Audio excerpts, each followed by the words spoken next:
Saat ini saya Kirana dan rekan saya Chandra, kami sedang mengunjungi Museum Lokananta, yang dimana Museum Lokananta merupakan museum perekaman. Oleh karena itu, kami berdua akan segera mengeksplor dan menjelajahi ruang dan waktu yang ada di Lokananta. Sebelum dikenal sebagai Lokananta, studio rekaman ini sempat menggunakan nama Indra Fox. Seiring perkembangan perannya, nama Lokananta kemudian menjadi identitas yang melekat hingga saat ini. Sebetulnya sebelum Lokananta jadi Lokananta, diubah namanya jadi Lokananta, sebenarnya Indra Fox. Itu dalam beberapa album Indra Fox yang lama itu kebanyakan kan isinya lagu-lagu daerah. Lagu-lagu daerah yang dirilis lewat label Indra Fox dengan label Lokananta itu sedikit berbeda. Karena lagu-lagu yang versi Indra Fox itu ibaratnya dia lebih lokal, lebih banyak instrumen daerah yang dimasukkan ke situ, dialek daerah yang dinyanyikan, jadi lebih true to its roots, lebih sesuai dengan daerah asalnya dibandingkan sama lagu-lagu daerah yang kemudian dirilis lewat Lokananta yang sudah ada campur tangan instrumen-instrumen folk lainnya. Sebagai salah satu institusi yang merekam perjalanan musik Indonesia sejak tahun 1956, Lokananta tidak hanya menyimpan hasil rekaman dalam bentuk digital, tetapi juga mempertahankan dua media rekaman fisik yang menjadi bagian penting dalam sejarah perkembangan teknologi audio di Indonesia. Lokananta itu jaga koleksi atau arsip yang kita buat bentuk fisik musik yang kita jaga itu hitam sama Mitaril. Nah itu ini Mitaril ya.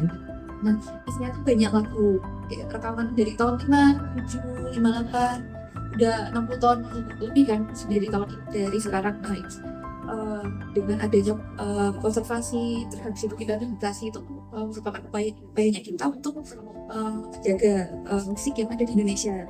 Di antara puluhan ribu koleksi yang dimiliki, Lokananta menyimpan berbagai rekaman yang memiliki nilai sejarah tinggi. Salah satunya yaitu pidato proklamasi, terus pidato Pak Karno pada waktu penyambutan kepala negara atau perdana menteri dari Ipuan, terus Sovereign Asian Games keempat. Mungkin yang agak kontroversial, kita memang menyimpan gending-gending Jawa Timur, lagunya itu yang mungkin kalau Anda tahu Genjer dicetak dan tapi di sini. Perjalanan Lokananta juga menunjukkan bagaimana sebuah institusi dapat terus beradaptasi dengan perubahan zaman. Pada awalnya, Lokananta dikenal sebagai pusat produksi piringan hitam. Namun seiring berkembangnya teknologi, fungsi tersebut kemudian mengalami perubahan. Kalau dulu memang benar-benar mencetak piringan hitam, memproduksi untuk bahan siaran khususnya RRI.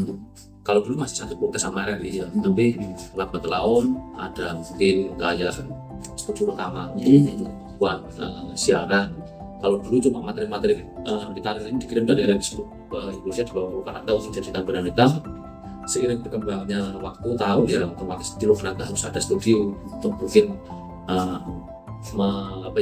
menaungi mungkin artis atau musisi yang ada di daerah Solo dan sekitarnya itu. Sampailah mungkin 2022 kemarin Lokananta dan saya agak memang berubah fungsi ya, kita dibikin berarti kayak komersial hub lah, jadi memang ruang kreatif gitu ya. Sekarang yang menuruti perkembangan zaman anak-anak muda banyak semakin banyak main ke sini ya. Sekarang ada acara-acara yang mungkin skena gitu. Terus studio juga mungkin dulu makan lagu tradisi, sekarang ya studio gig sekarang juga lahir juga. Meskipun mengalami perubahan dalam proses produksi dan jenis karya yang dihasilkan, Lokananta tetap mempertahankan komitmennya untuk menjaga identitas sebagai institusi yang melestarikan warisan musik Indonesia. Keberadaan Lokananta hingga saat ini menunjukkan bahwa pelestarian sejarah tidak hanya dilakukan dengan menyimpan arsip, tetapi juga dengan menjaga agar arsip tersebut tetap hidup dan relevan. Melalui proses konservasi, digitalisasi, serta transformasi fungsi yang terus dilakukan, Lokananta berhasil menghubungkan perjalanan musik Indonesia dari masa lalu dengan perkembangan industri musik di masa kini. Dengan demikian, Lokananta tidak hanya menjadi tempat penyimpanan rekaman bersejarah, tetapi juga menjadi ruang yang terus mendukung lahirnya karya-karya baru bagi generasi berikutnya.